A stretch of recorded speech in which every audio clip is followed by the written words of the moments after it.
우리 부흥의 마지막 밤 보내고 있습니다. 부흥의 기간 통해서 여러분 은혜 많이 받으셨을 줄로 믿습니다. 우리가 직접 모여서 예배를 드릴 수 없기 때문에 또 온라인이라고 하는 한계가 있고 뭐 이렇지만 여러분 열심히 또 참석해 주셨고 또 하나님의 말씀이 우리의 심령을 쪼개는 것 우리가 믿으며 함께 나아갈 수 있었으면 좋겠습니다. 하나님께서 이 세상을 창조한 목적이 무엇일까요?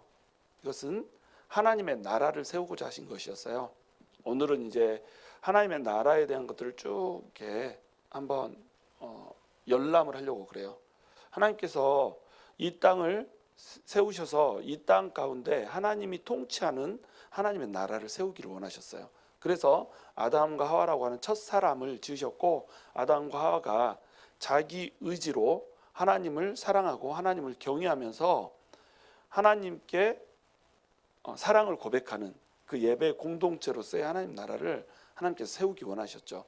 그런데 하나님께 사랑을 고백하며 하나님을 진정으로 자기의 마음을 다해서 찬양하는 예배하는 그 사랑의 공동체를 세우기 위해서 한 가지 필요한 게 있어요. 그게 바로 자유의지라는 겁니다. 자기 스스로 결정해서 자기가 사랑할 수 있어야 비로소 하나님을 사랑하는 하나님의 나라가 되는 거예요. 그래서 자유의지를 주셨고 자유의지를 받은 사람들 안에는 하나님을 사랑할 수도 있고 하나님의 무관심할 수도 있고 하나님을 미워할 수도 있는 그런 조건이 형성이 된 거예요. 그런데 첫사람 아담과 하와부터 자기들이 자유의지를 통하여서 자기 스스로 왕이 되고자 하는 선택을 해버린 겁니다. 잘못된 선택을 한 거죠. 그래서 결국 인간에게 죄가 들어오게 되고 인간을 통하여서 하나님의 나라를 세우고자 하는 하나님의 계획은 인간을 통해서 이루어지지 않게 됩니다. 그러나 하나님께서는 그 계획을 실패하실 리가 없죠. 그래서 하나님께서는 하나님의 나라를 세우기 위해서 장구한 역사를 이제 이끌어가기 시작하는 겁니다. 그래서 첫 번째 사람 아담과 하와가 지어졌던 그 때를 창조 시대라고 부르는 거예요. 그 창조 시대에서 인간들은 실패했기 때문에 또 노아를 통하여서 다시 하나님의 나라를 세우고자 노아 시대에 홍수를 주시고 그 홍수를 통하여서 하나님을 왕으로 섬기지 않는 자들이 어떠한 최후를 맞게 되는지를 이제 보여주신 거예요. 이때까지가 다 이제 창조 시대인 거예요. 그런데 인간들이 생각하는 것이 다 악이잖아요. 그래서 바벨탑을 짓고 흩어지기를 면하고 자기들이 왕이 되어서 하나님한테 이르기 위해서 바벨탑을 쌓고 뭐 하늘 높이 탑을 쌓아 나아가는 그런 상태가 되잖아요. 그래서 하나님께서 아브라함이라고 하는 사람 한 사람을 불러서 이 아브라함이라고 하는 사람을 통해서 이제 하나님의 나라를 다시 세우고자 하는 겁니다.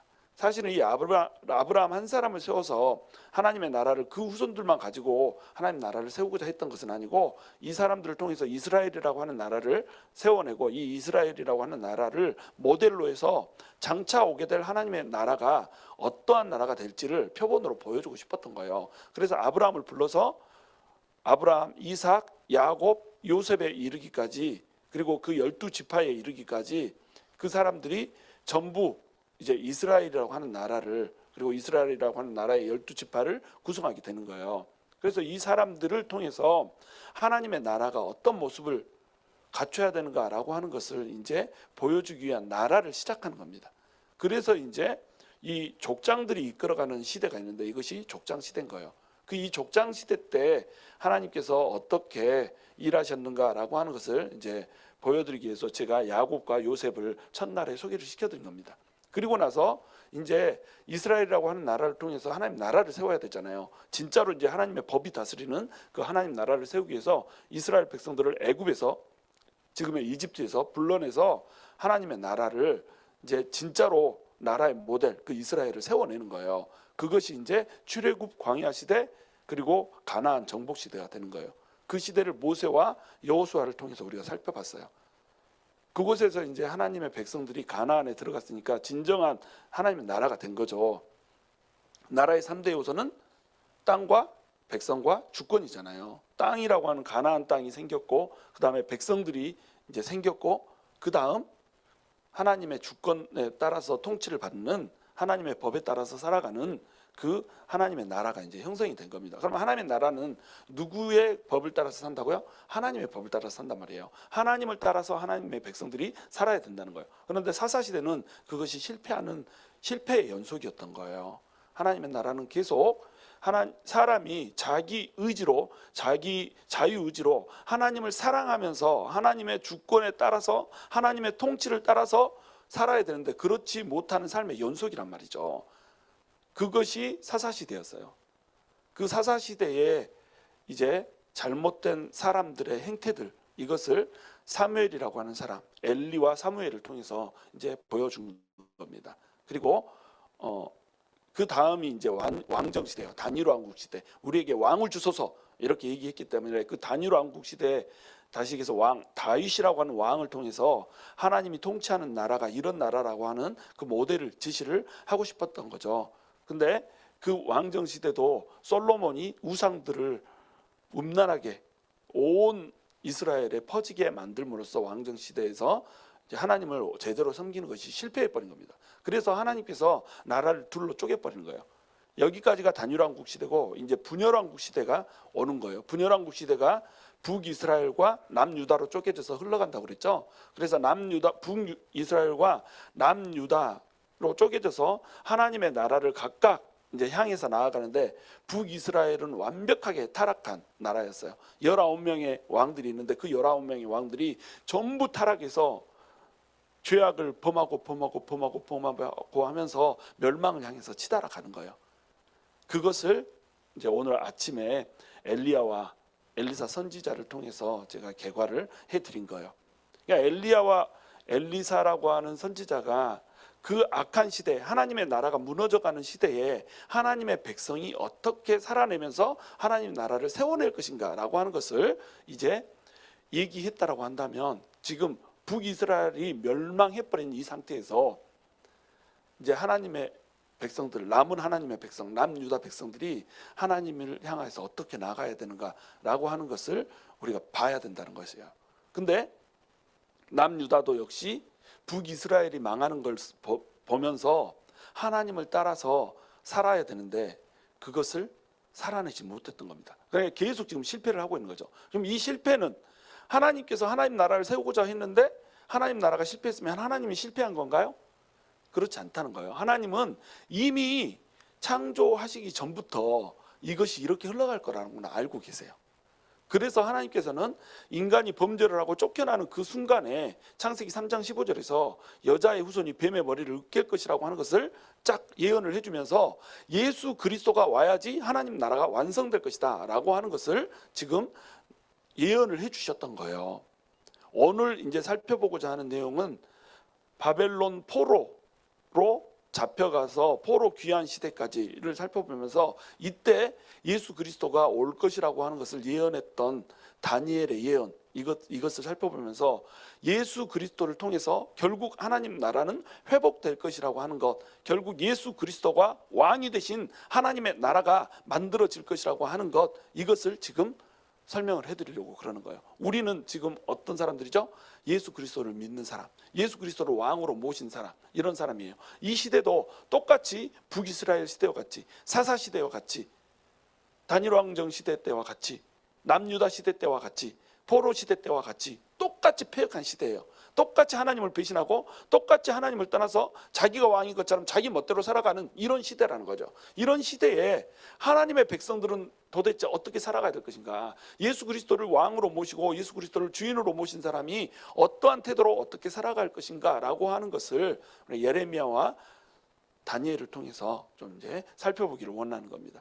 아수르라고 하는 제국이 있었어요. 아수르라고 하는 제국이 이쪽 근동 지방을 전부 집어삼키고 강력한 나라를 세웁니다. 그래서 이 아수르에 의해서 북이스라엘이 BC 722년에 패망하게 돼요. BC 722년이란 말은 예수님이 오시기 전, before Christ, 예수님이 오시기 전 722년 전에 이 아수르라고 하는 나라가 패망을 하는 거예요. 그럼 아수르에 의해서 북이스라엘이 패망한 것을 보면 남유다는 어떻게 해야 돼요? 아, 우리의 형제들 반쪽이 패망했구나. 하나님을 제대로 섬기지 못하고 우상 숭배하다가 결국 저 모양 저 꼴이 됐구나. 하나님을 버리고 종교적으로 완전히 타락하고 도덕적으로 완전히 타락했기 때문에 저들이 하나님의 벌을 받아서 징계를 받아서 패망했구나 라고 하는 것을 깨달았어야 된단 말이죠. 근데 그것을 깨닫지 못한다는 거예요. 오늘날에 우리가 모든 불행이 오고 슬픔이 오고 질고가 오고 고통이 올 때에 우리가 하나님께로 돌이키지 못했기 때문에 고통이 오고 슬픔이 오고 질고가 오는구나, 그러므로 우리는 하나님께로 돌이켜야겠구나 라고 생각을 해야 되는데 사람들이 그러한 생각을 하지 못한다는 겁니다. 그러니까 하나님의 애가 타는 거예요. 그래서 하나님께서 선지자들을 보내셔서 엘리야 선지자, 엘리사 선지자, 호세아 선지자, 아모스 선지자, 이런 선지자들을 보내셔서 하나님께서 북이스라엘 향해서 그토록 목이 터지게 외쳤던 거예요. 돌이키라. 그런데 돌이키지 않고 멸망해버렸잖아요. 그럼 남유다는 돌이켰어야 될 거 아니에요. 남유다에도 이사야 선지자를 통해서 너네가 돌이키라 돌이키라 말씀을 해주셨단 말이죠. 근데 끝내 돌이키지는 않네. 그러면서 눈치만 보고 있는 거예요. 지금 아수르가 강대한 제국이었는데 신흥 강국인 바벨론이 치고 올라오고 있어요.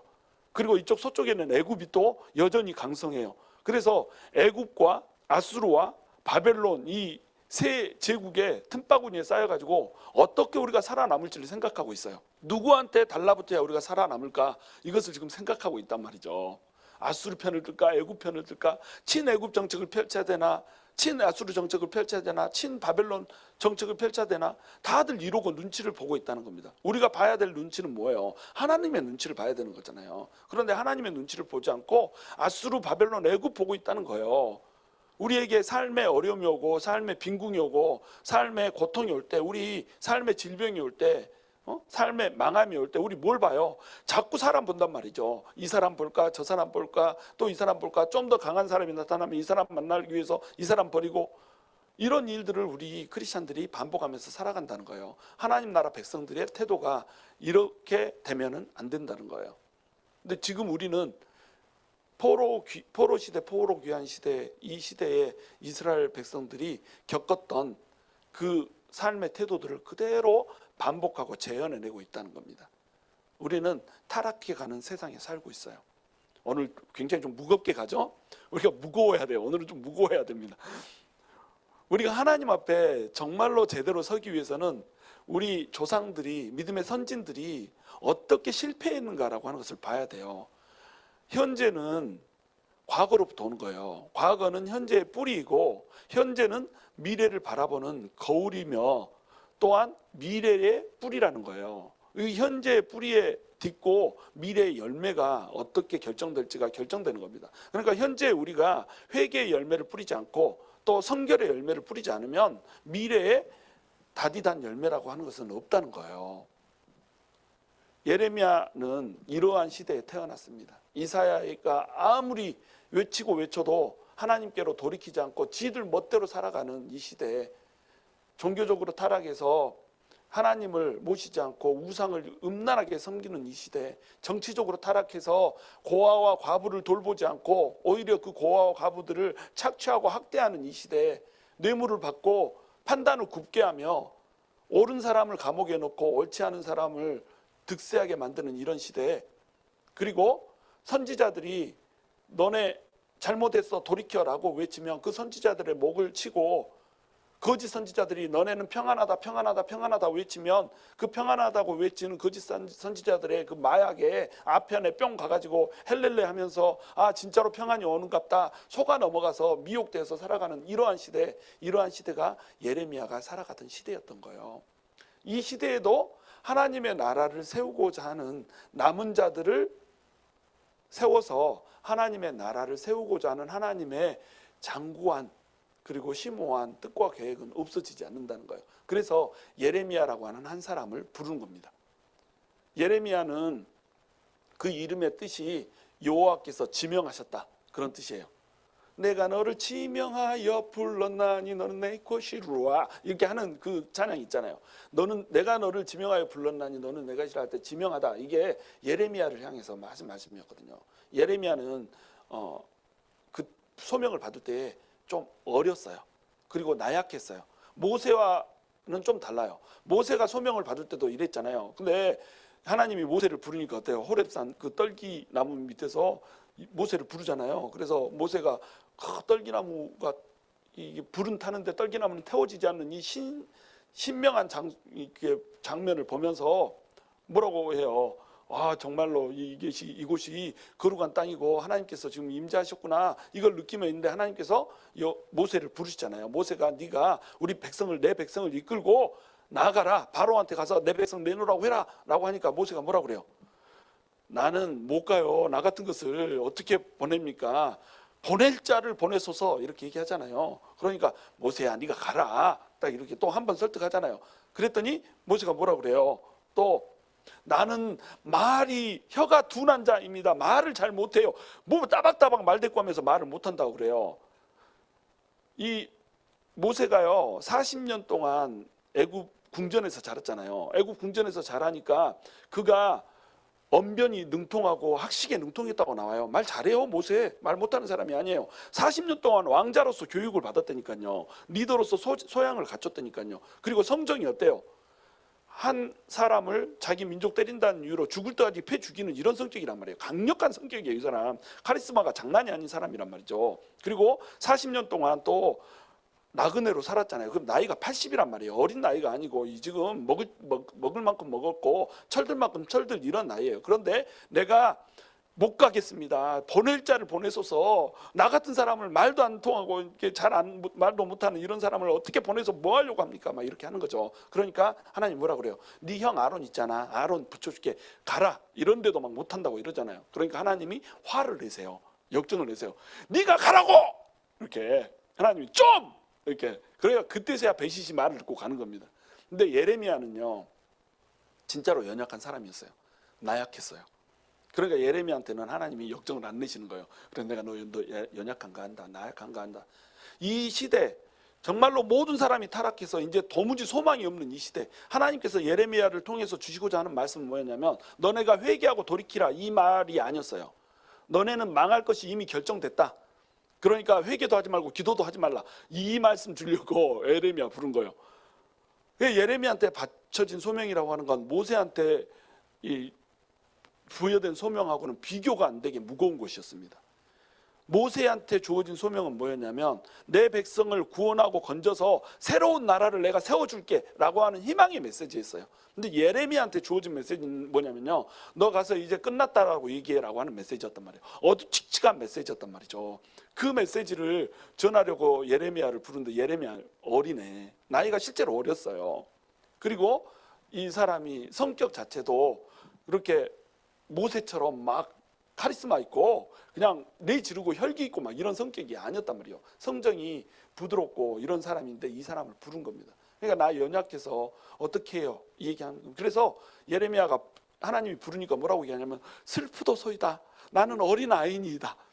나 어린아이 같은데 내 마음으로도 그렇고 내가 실제로도 그렇고 이 어린아이와 같은데 나 같은 사람을 어떻게 부르십니까? 이렇게 얘기를 한 거예요. 그러니까 하나님이 뭐라고 그러냐면 내가 너를 지었다. 그리고 내가 너를 알았다. 그리고 내가 너를 지명했다. 이렇게 얘기해요. 내가 너를 지었다. 내가 너를 지었기 때문에 너는 내 것이야. 내가 책임질 거야. 괜찮아. 두려워하지 마. 걱정하지 마. 네가 약하지? 약하니까 내가 너 불렀어. 약하니까 너 약한 너를 통해서 내가 일하려고, 내가 너 강하게 하고 너 담대하게 하려고 불렀어. 이렇게 얘기하는 거예요. 그러면서 내가 너를 지명했다라고 얘기하는 거예요. 예레미야 뜻이 뭐라고 그랬죠? 내가 너를 지명했다, 또는 내가 너를 세웠다, 이런 뜻이거든요. 내가 너를 지명하고 내가 너를 세웠어. 그러니까 너 약해도 괜찮아. 내가 세웠으니까 내가 너를 지킬 거야. 내가 너 보호할 거야. 걱정하지 마. 이렇게 얘기하는 겁니다. 그리고 나서 손을 예레미야의 손에 딱 대주면서 내가 내 말을 내 입술에 부었노라. 너무 멋있잖아요. 예레미야 이게 나약하고 연약해서 차마 자기 입을 떼서 말할 수 없는 이 사람에게 하나님이 손으로 입에다 딱 대주면서 내가 내 말을 내 입술에 두었다. 네가 입만 열어서 말만 하면 내가 네 입을 통해서 내 말을 할 거야. 내 음성을 들려줄 거야. 예레미야한테 이렇게 얘기를 해주는 겁니다. 여러분, 우리 교회는 특별히 약한 분들이 많이 모여 있어요. 그렇죠? 빚지고 원통하고 환난받은 자들이 다 모였어. 아둘람굴에 모여들어가는 이 사람들이 다 모였어. 우리가 보기에 너무 약하잖아요. 우리 글로리 교회 약하잖아. 성도들도 약하고 교회도 약해요. 다 약해요. 우리가 어린 아이입니다. 하나님 우리에게 뭐라고 그러세요? 내가 너를 지명하여 불렀나니 너는 내 것이다. 내가 너를 지었고 내가 너를 알았고 내가 너를 불렀고 내가 너를 지명했다. 이제 내가 너를 보낼 것이다. 네가 내 일을 할 것이고 내 말을 할 것이다. 내가 네 입에 네 입술에 내 말을 두었노라. 그러니까 너 입만 열어라. 그러면 내가 네 입을 통해서 말할 것이고 내 삶을 통해서 내가 네 삶 가운데 내가 역사하고 있다라고 하는 것을 보여줄 것이다. 이 음성을 우리에게 들려주고 있다라고 하는 거 여러분 우리가 알아야 된다는 거예요. 하나님께서는 강한 사람 찾지 않으세요. 하나님께서는 완벽한 사람 찾지 않으세요. 기드온 겁장이었잖아요. 노아 노인이었잖아요. 아브라함 우상 숭배자였잖아요.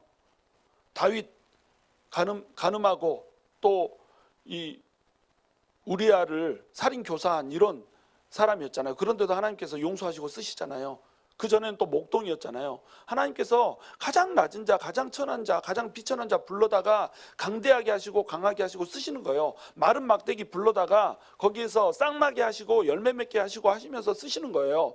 약하니까 쓰시는 겁니다. 약하니까 하나님한테 의존할 수 있고 약하니까 하나님만 붙을 수 있기 때문에 강함이 되는 거예요. 강한 사람들 하나님 못 붙들어요. 지가 잘나고 지가 똑똑하면 절대 하나님 못 붙듭니다. 그러니까 하나님 말고 하나님 빼놓고 자기가 강한 것처럼 들이밀다가 그냥 멸망하는 거예요. 그런데 약한 사람은 자기가 약하다는 거 알기 때문에 하나님 붙드는 거예요. 두려움 속에서 하나님 붙드는 거예요. 그러니까 사는 거예요. 예레미야는 이 시대에 멸망이 결정된 이 시대에 이스라엘 백성들을 향해서 하나님의 메시지를 선포를 했어요. 이스라엘 백성들이 하나님의 나라라고 세워졌는데 하나님 나라가 지금 패망하게 생겼어요. 어디에? 바벨론에 이제 패망할 거예요. 근데 이들은 그것을 몰라요. 그래서 바벨론은 이제 신흥 강국이기 때문에 자꾸 친애굽 정책, 친아수르 정책 펼치면서 사람의 힘, 다른 제국들의 힘, 나라의 힘들을 빌리려고 하는 이런 상태예요. 그러니까 하나님께서 뭐라고 얘기하시냐면 이스라엘이라고 하는 나라, 이스라엘 백성이 망할 수밖에 없는 이유를 두 가지를 대주세요. 그래서 예레미야 2장 13절에는 이스라엘이 왜 망하는가, 하나님의 백성이 왜 망하는가라고 하는 것을 얘기를 해주시는 장면이 나옵니다. 너희가 생수의 근원 대신 하나님을 버렸다. 이게 첫 번째 이유예요. 모든 물이 하나님한테 나오는 겁니다. 먹고 사는 물이 하나님한테 나오는 거예요. 우리 목마름을 채우는 물이 하나님한테 나오는 거예요. 농작물을 번성시키게 하고 열매를 맺히게 하는 물이 하나님한테 나오는 거예요. 근데 하나님을 버려버렸어요. 위를 쳐다보지 않았어요. 여러분, 하나님이 이스라엘로 하나님의 백성들을 이끈 이유, 가나안 땅으로 하나님의 백성들을 이끈 이유, 이게 뭐라고 그랬죠? 지형적으로 비가 내리지 않으면 먹고 살 수 없는 땅이었어요. 그 땅이 갈릴리에서부터 사해 바다까지 흘러내리는 요단강, 이 강은 해발 마이너스 200에서 400m였다니까요. 물을 퍼올릴 수가 없어요. 골짜기에 있어요. 그때 당시에 펌프가 없으니까 물을 갖다가 대서 농사를 지을 수 없는 겁니다. 이 말은 뭐예요?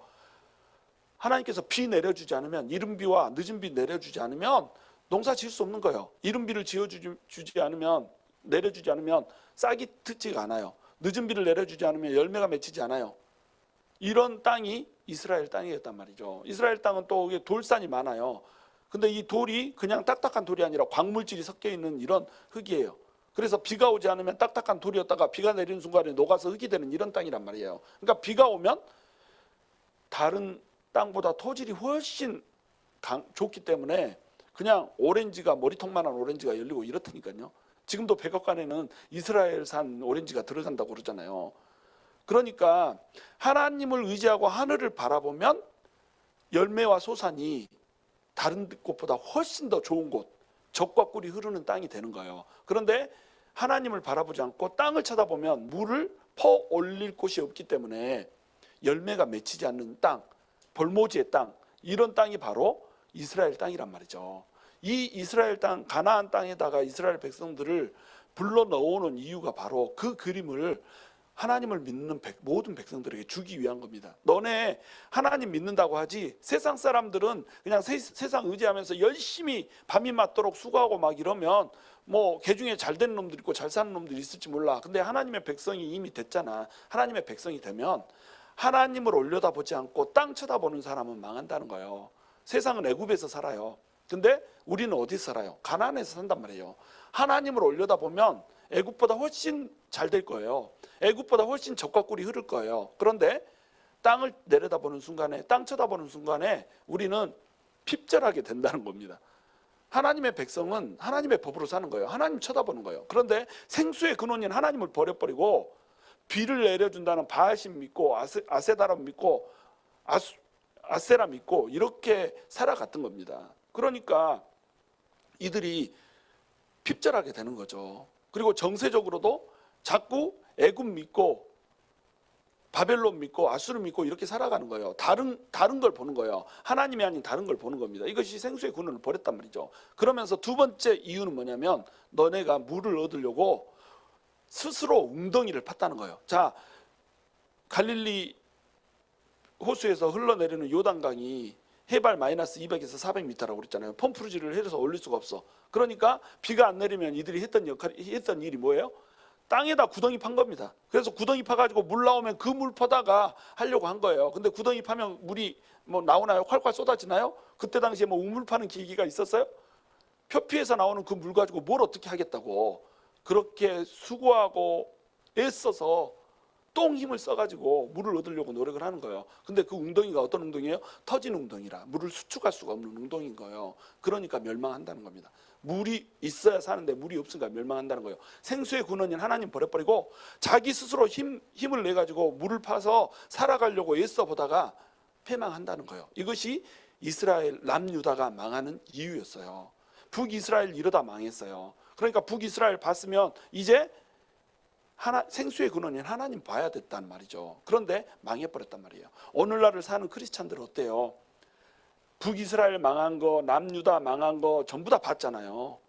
그리고 그 이후에 신구약 중간시대 사람들이 또 하나님을 위해서 어떻게 살아보겠다고 낑낑대고 이렇게 하다가 잘못 빠져서 전통에 빠지고 또 자기들이 세워놓은 그 형식에 빠져서 살아가면서 또 망했잖아요. 이 모습들 우리 다 보고 살았거든요.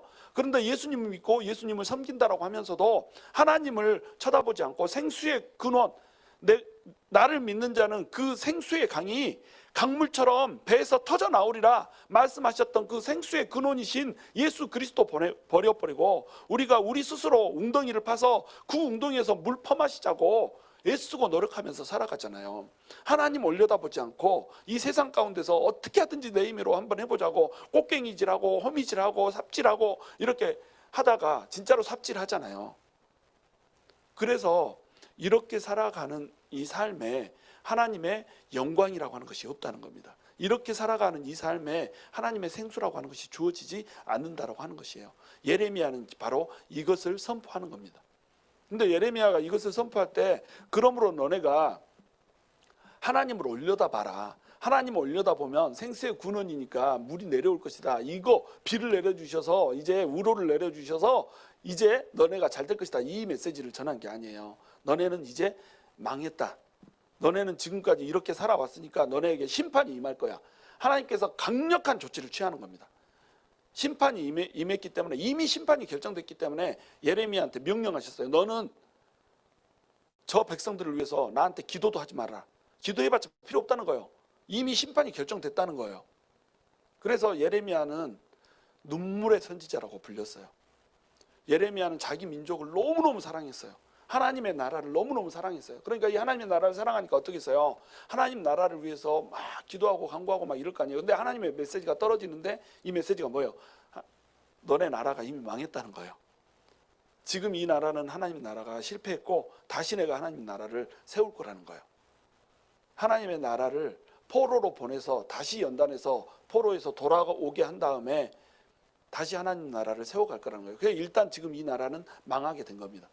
자기 나라가 망했다라고 하는 것을 선포해야 되는 선지자의 마음을 아실 것 같아요, 여러분.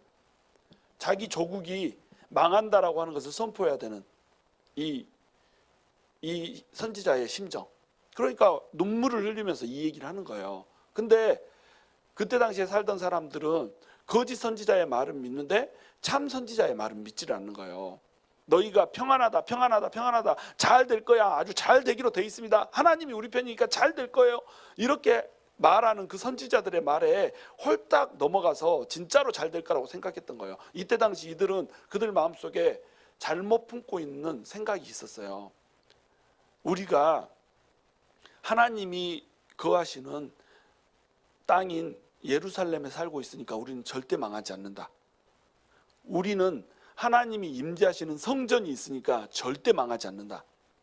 우리는 하나님이 주신 율법이 있으니까 하나님의 백성이므로 이방 민족에게 절대 망하지 않는다.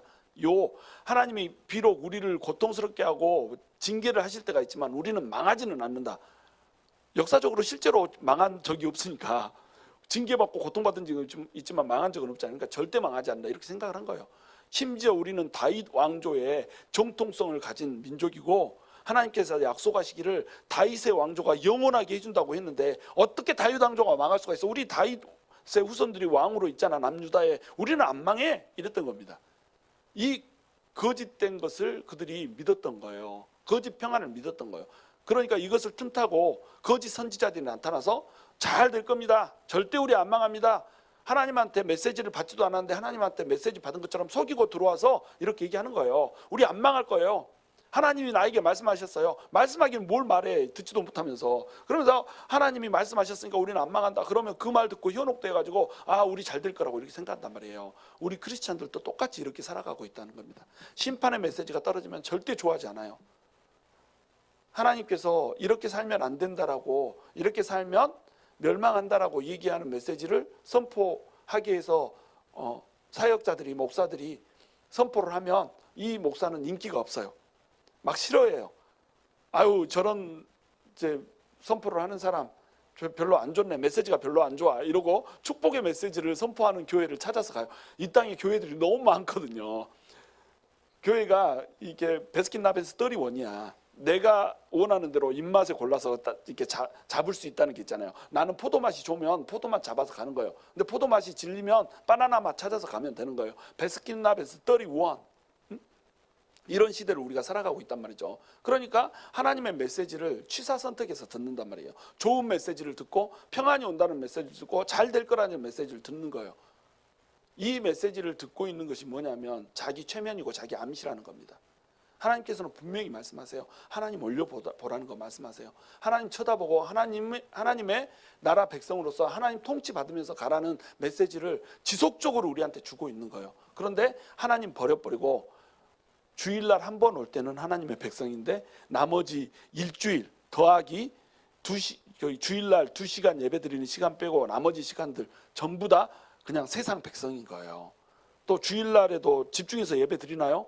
5만 가지 생각이 머릿속을 막 스쳐 지나가잖아요. 오메 보일러에 불 안 꺼놓고 왔네, 전기를 켜놓고 왔는데 전기세가 겁나게 나가겠네, 오메 가스 보일러 가스 그게 켜놓고 왔는데 불 나면 어떡하지, 막 이렇게 불을 껐던가 말았던가 막 이러면서 뒷사람 앞사람 뒤통수를 보면서 저 사람 뒤통수 머리털이 빠지기 시작했네, 횡하네, 막 5년 안에 대머리 되겠네, 막 이런 생각하면서 오만 생각이 막 새가 둥지를 들듯이 둥지를 틀어가지고 그 시간마저도 집중 못하잖아요, 우리가. 그런데 하나님의 백성이라고 얘기하고 교회에 나오기 때문에 예수님께서 우리를 형통하게 해줄 것이라고 착각하고 산단 말이에요. 세상 나가서는 자기 멋대로 살고, 세상 나가서는 하나님의 법이고 뭐고 다 쓰레기통에 우겨놓고 살아가면서도 하나님께서 우리에게 형통하게 하실 거야, 축복을 주실 거야, 좋게 해주실 거야, 그러면 아멘 하고 말씀을 받는데 밖에 나가서는 하나님의 백성으로 못 사네. 그럼 이 메시지는 누구한테 온 거냔 말이에요. 하나님의 메시지는 저주의 메시지도 있고 축복의 메시지도 있거든요. 저주의 메시지와 축복의 메시지 중 어떤 것이 지금 나한테 주는 메시지예요? 이거 우리 장담할 수 없는 거거든요. 그러니까 우리가 하나님을 바라봐야 된다는 겁니다. 하나님을 제대로 인지하고 살아가야 된다는 거예요. 근데 그때 당시에 사람들은 그렇게 살지 못했던 거예요. 그래서 예레미야를 반역죄로 감옥에다 가둬버려요. 매국노라고 이 예레미야를 불러요. 예레미야처럼 뜨겁게 자기 민족 사랑하는 사람 없거든요. 그런데 매국노라고 불러버려요. 나라를 팔아먹은 놈.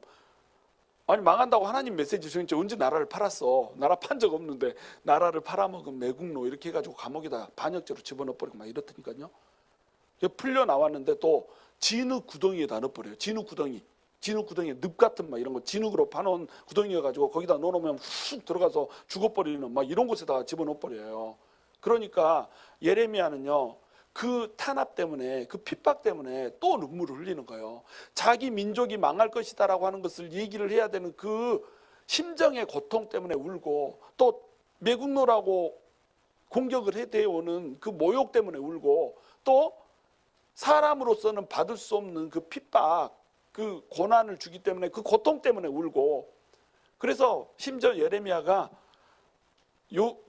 욥처럼 그런 고백을 해요. 내가 차라리 뱃속에서 태어나지 말았으면 좋았을 것을. 여러분 이런 생각 해본 적 있어요?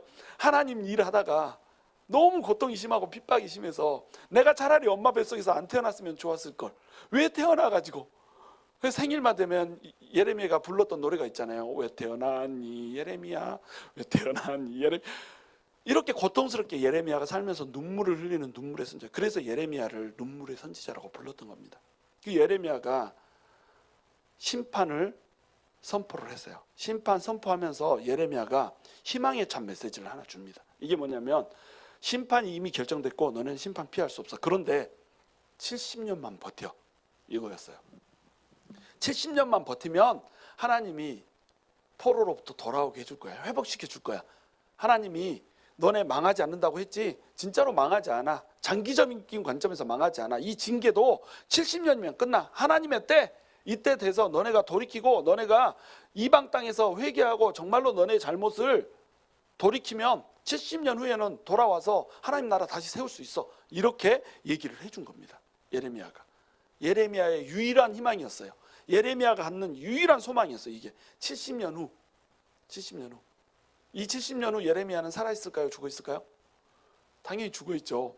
예레미야는 BC 586년에 남유다가 망해요. 근데 예레미야는 BC 580년에 죽어요. 그러니까 예레미야가 이 죽은 시점은 어떤 시점이냐면, 남유다가 포로로 끌려가고 나서 6년 후에 죽는단 말이에요. 그러니까 아직 70년이 차려면 몇 년이 남았어요? 64년 맞죠? 64년이 남아있어요. 64년 전에 이미 죽어버린 겁니다. 그 소망의 메시지를 전파하면서 소망을 보지 못하고, 소망의 때를 보지 못하고 예레미야는 죽어버려요.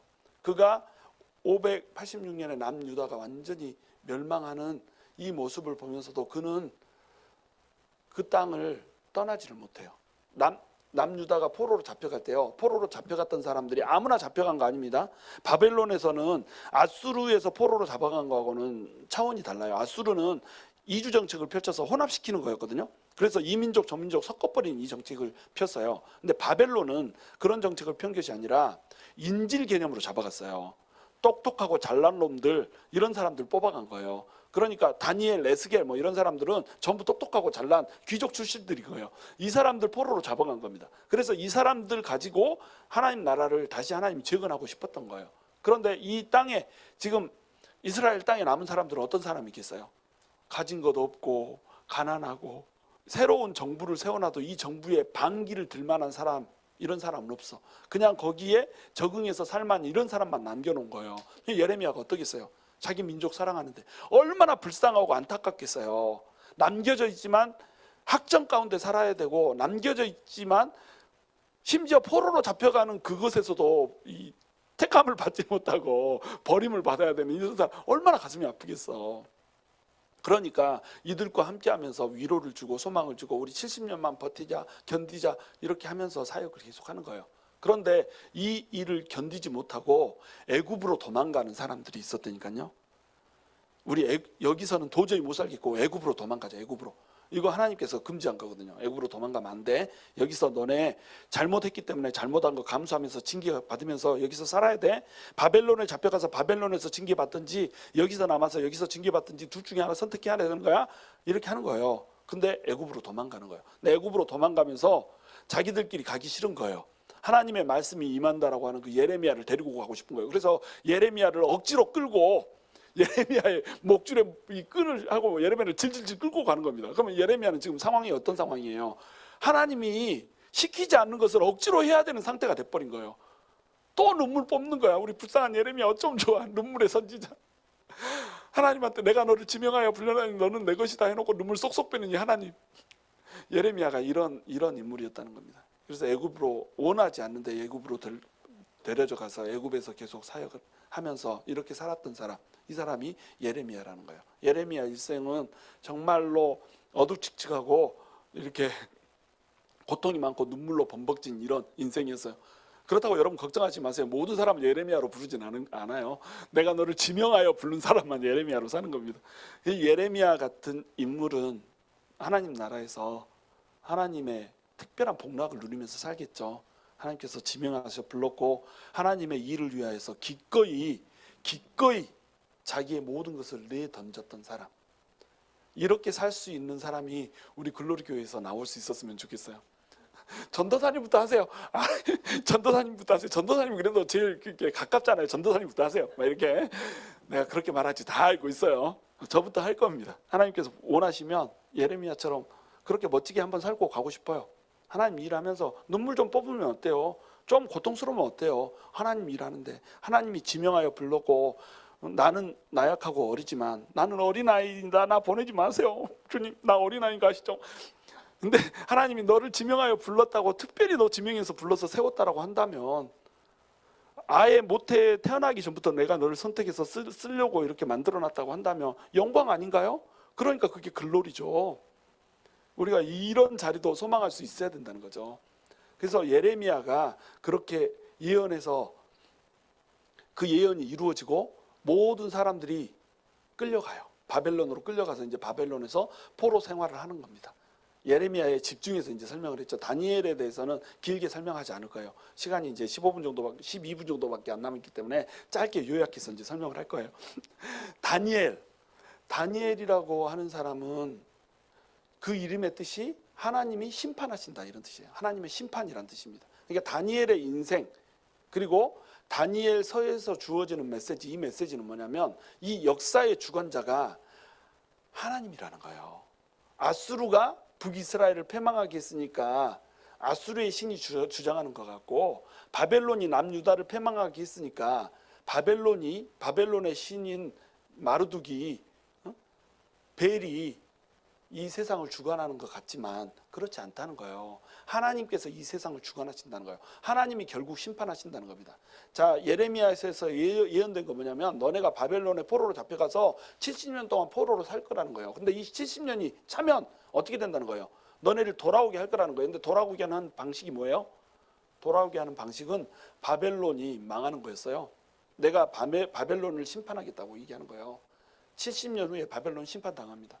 그래서 고레스가 이끄는 페르시아에 의해서 완전히 멸망해버려요. 바벨론이.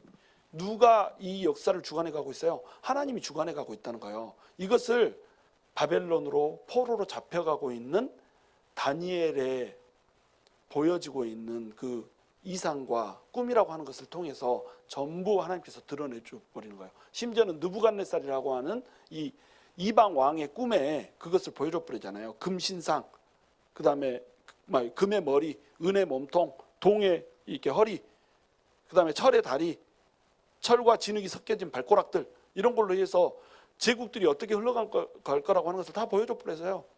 금신상, 화려한 나라 바벨론. 근데 그 바벨론을 이어서 나오는 나라가 바벨론을 망하게 할 거예요. 은의 나라 헬라.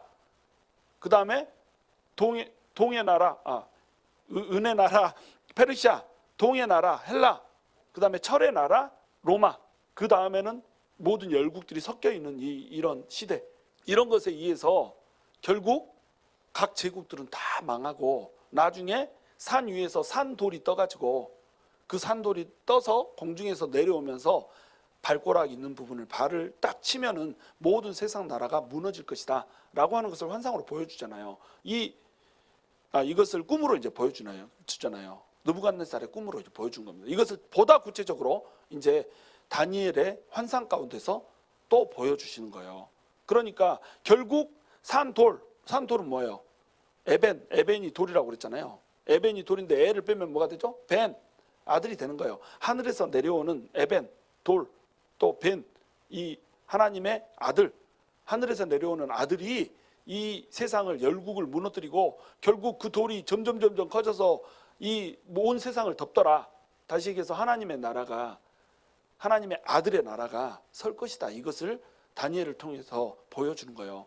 이 세상은 하나님이 심판자고 모든 제국들이 하나님의 손바닥 안에 있다는 거예요. 이것을 아직 페르시아 나타나고 헬라 나타나고 로마 나타나기 이전에 바벨론 시대에 다니엘에게 보여줘 버렸단 말이에요. 그러니까 너네는 뭘 하라는 거예요? 하나님의 나라 준비하면서 살라는 거예요. 예수 그리스도가 왕 되시는 그 하나님의 나라, 그 나라를 소망하면서 메시아를 열망하면서 살아가라는 거예요. 지금 하나님의 나라를 어떻게 이끌고 가겠다라고 하는 실패해 보이는, 그러나 반복해서 하나님께서 회복시키시는 이 하나님의 나라는 뭘 위해서 존재하는 거예요? 결국 예수 그리스도께서 이루실, 예수님이 왕 되신 하나님의 나라를 위해서 존재한다는 거예요. 그것을 다니엘서를 통해서 보여주는 겁니다. 그래서 다니엘이 그곳에 가서 하나님이 심판자이기 때문에 그렇게 담대하게 살 수가 있던 거예요. 다니엘과 세 친구는 풀무불에 던져지는 한이 있어도 하나님이 왕이니까 그 왕 대신 하나님 이외의 다른 분을 왕으로 섬길 수 없어서 신상에 절하지 않고 하나님만을 왕으로 섬길 수가 있었던 거죠. 다니엘 사자굴에 던져지는 한이 있어도 하나님만 바라보면서 살 수 있었던 거예요. 왜? 하나님이 심판자이시기 때문에. 믿는 성도에게 이런 기계가 있어야 된다는 거죠. 신앙의 야성이라고 하는 건 이거라는 거예요. 세상이 사자처럼 달려와도, 세상이 풀무불처럼 달려와도 하나님이 왕이시니까 그 왕 대신 하나님 바라보면서 두 번 다시 남유다가 북이스라엘이 저질렀던 실수 안 저질러야죠. 그 하나님을 버리고, 생수의 근원 대신 하나님을 버리고 자기 혼자 살겠다고 터진 웅덩이 팠던 그 실수 다시 저지르지 않아야죠. 지금 다니엘은 그런 삶을 살고 있는 거예요. 다니엘과 세 친구들을 보면 와, 어떻게 이런 사람들이 있는데 이 땅이 망할 수가 있을까라고 하는 생각을 하게 돼요. 다니엘과 세 친구들 보면 정말로 믿음이 너무너무 강력하잖아요. 이 사람들 안에서 거의 흠을 찾아볼 수가 없단 말이에요. 다니엘에게 여러분 흠 찾아볼 수가 있나요? 흠 없는 믿음을 가진 사람들. 사드락과 메삭과 아벳느고도 흠을 찾아볼 수 없는 사람들, 너무너무 멋진 사람들인데 이 사람들이 지금 바벨론의 포로로 잡혀와 있는 거예요. 그런데 바벨론의 포로로 잡혀온 이 사람들은 리더급이잖아요. 이런 사람들이 리더급으로 서 있는데 어떻게 망할 수가 있을까? 이런 사람들이 지극히 소수였던 거죠. 세상이 전부 그냥 망해가는 세태였어요. 하나님을 버려버리는 세태였어요. 그 가운데 하나님께서 남겨둔 사람들이 있었다는 겁니다. 우리 세상이 아무리 하나님을 떠나서 지 멋대로 굴러가는 세상이어도 하나님이 남겨둔 사람들이 반드시 있다니까요. 예를 들면 글로리 교회 같은 성도들이 있다니까요. 반드시 있다는 말이에요. 세상이 다 썩어가도 이 썩은 세상에서 올곧게 서서 세상을 바라보면서 세상에 하나님이 심판자이시다, 하나님이 세상을 다스리신다 라고 하는 것을 선포하고 말할 수 있는, 그 메시지를 전달할 수 있는, 내가 네 입에 내 말을 두었노라 라고 하는 것을 하나님께서 자신 있게 말할 수 있는 그런 성도들이 있단 말이에요. 이 땅 위에 글로리 교회처럼. 아멘. 그것을 다니엘서에 나오는 다니엘과 다니엘의 세 친구들은 보여준 겁니다. 폭정이 오고 폭압이 오고 전혀 소망이 없어 보니 이 시대 가운데 하나님의 절개를 지키면서 살았던 이 사람, 이 다니엘이 드디어 10대 때에 잡혀왔는데 거의 70년이 차가요. 그럼 다니엘은 지금 나이가 몇 살일까요? 한 80 정도 된 이 노구의 나이에, 80세 가량의 나이대에 예레미야의 글을 발견을 한 거예요. 이때는 성경책이 따로 없었잖아요. 다 편집되어 있는 성경이 아니에요. 두루마리 성경이에요. 이 두루마리 성경 중에 예레미야의 기록, 예레미야의 예언을 발견을 한 겁니다. 그래서 예레미야서에 세상에 오늘 말씀처럼 70년의 연수가 차면 포로에서 돌아갈 거라고 하는 말씀이 기록되어 있는 거예요. 이거를 보고 다니엘이 감동을 먹은 겁니다. 70년의 연한이 기록되어 있네, 예언되어 있네. 그러면 이제 거의 다 때가 됐네. 이제 돌아가야 되네. 그러니까 다니엘이 할렐루야 부르면서 춤을 춘 게 아니라 갑자기 큰 압박감으로 다가와 버린 거예요. 가슴이 먹먹해져 버린 겁니다. 우리가 과연 하나님의 백성으로 설 수 있을까? 우리가 하나님의 나라를 다시 재건할 수 있을까? 다시 우리 조상들이 범했던 실수를 범하지 않고 하나님의 나라를 지금 이 땅에 바벨론 땅에 포로로 잡혀와 있는 사람들이 세워낼 수 있을까라고 하는 그러한 두려움 가운데 있는 거예요. 근데 이 지금 환상을 본 때가 언제예요? 이미 바벨론 제국이 망한 때예요. 다리오 왕 때라고 나오잖아요. 다리오 왕은 고레스의 장인이에요. 이때는 메데 바사라고 그랬어요. 메데라고 하는 나라와 페르시아라고 하는 나라가 둘이 함께 조인트 해가지고 이렇게 제국을 형성했던 이런 때거든요. 고레스라고 하는 사람이 바벨론을 멸망시키게 되는 이 일을 하게 되는 거예요. 바벨론의 사람들은 자기 나라가 멸망할 것을 몰랐어요. 바벨론 앞에서는 바벨론의 그 수도의 성문, 그 성 앞에는 유브라테스 강이 흘러가고 있어요. 그 강이 흘러가고 있는 성문 맞은편에 있기 때문에 강물을 건너야지 그 성을 침노를 할 수가 있는 거예요. 그렇죠? 근데 강물을 침노하려면 배 타고 와야 될 거 아니에요. 헤엄쳐 오든지 배 타고 오든지 이래야 될 거 아니에요. 그러면은 성을 공략할 수 있겠어요? 배 위에서 성을 어떻게 공략할 건데. 그러니까 절대 우리 바벨론은 망하지 않는다, 이렇게 생각했던 거예요. 페르시아가 신흥 강국이라고, 페르시아가 쳐들어오면 바벨론 먹을 수 있다고, 웃기지 마, 흥, 이런 거예요. 그래서 고레스가 쳐들어오는데 안에서는 술 잔치가 벌어진 겁니다. 이게 벨사살이잖아요. 술 마시고 배가 살살 아팠어. 벨사살 왕이 거기에서 술 마시고 잔치 벌이고 있고 막 전부 다 골아 떨어져서 이렇게 누워 있는데, 고레스가 와가지고 어떻게 벌여요? 유브라테스 강물을, 흙을 막 쌓고 나무를 쌓고 막 이래가지고 강물을 메꿔 버려요. 그래서 강물을 말려버립니다. 거기를 뚫고 바벨론의 성에 들어갔더니 바벨론 성이 어떻게 돼요? 전부 다 술 취해가지고 막 싸울 필요가 없게 이렇게 돼 있는 거예요. 우리가 들어갔더니 이미 그들은 술에 골아 떨어져 있더라, 이렇게 기록을 하잖아요. 그렇게 해서 바벨론이 허무하게 망해버려요. 거의 무혈입성이었어요. 이렇게 바벨론이 망해버려요. 그러니까 누가 주관자예요? 역사야. 역사의 주관자는 하나님이란 말이죠. 하나님이 주관한단 말이에요. 바벨론 눈치 보고 이 페르시아 눈치 보고 이럴 필요 없다는 거죠. 그런데 이사야서에서 이미 고레스를 통하여서 이스라엘 백성들을 돌려보낼 거라는 거, 고레스라고 하는 이름까지 제공하면서 예언을 해놔버리잖아요. 이 예언이 이루어져 버려요. 이 예언이 딱 이루어지는 시점이 언제예요? 70년이란 말이에요. 바벨론 포로로 잡혀간 후, 처음 1차 포로로 잡혀간 이후 70년째에 이런 일이, 포로 귀환이 이루어져 버린단 말이에요. 고레스가 본토로 돌아가라고 얘기하잖아요. 그러면서 포로로 잡혀갔던 사람들이 포로 귀환을 하게 되는 겁니다. 그러면서 이것을 누가? 다니엘이 발견을 하는 거예요. 이 예언을 발견하고 다니엘이 너무 가슴이 먹먹한 거예요. 하나님의 나라를 세워야 되는데 이스라엘 백성들이 과연 세울 수 있을까? 그래서 회개를 하는 겁니다. 기뻐하는 것이 아니라 회개를 하는 거예요.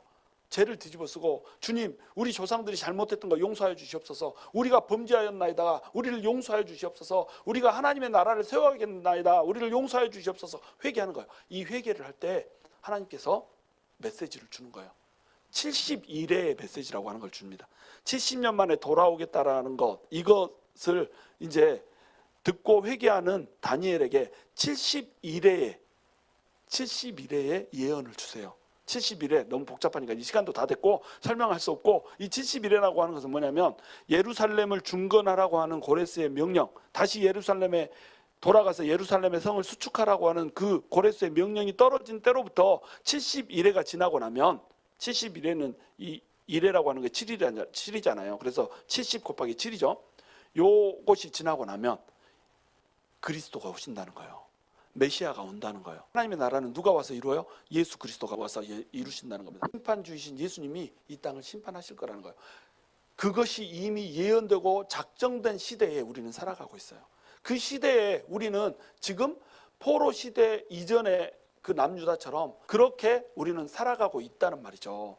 하나님을 떠나서 자기 스스로 웅덩이를 파려고 하는 이 시대에 과연 이 땅을 살리고 과연 하나님의 나라를 이루기 위해서 자기를 던질 사람이 누구냐, 예레미야처럼 다니엘처럼 살아갈 자가 누구냐, 이러한 시대에, 이러한 패역한 시대에 누가 다니엘처럼 살겠는가, 누가 예레미야처럼 살겠는가, 누가 나의 메시지를 들고 가서 세상에 하나님 나라를 세우겠는가 라고 하는 초청장을 하나님께서 보내고 계신 겁니다. 여러분, 이제 우리가 손 들어야 되는 거예요. 우리가 다니엘이 되어서, 예레미야가 되어서 하나님의 나라 붙들고 나가야 된다는 거예요. 저와 여러분이 다니엘처럼 또 예레미야처럼 이 시대를 품고 하나님께 나아갈 수 있는 그런 놀라운 은혜가 있기를 주님의 이름으로 축원합니다.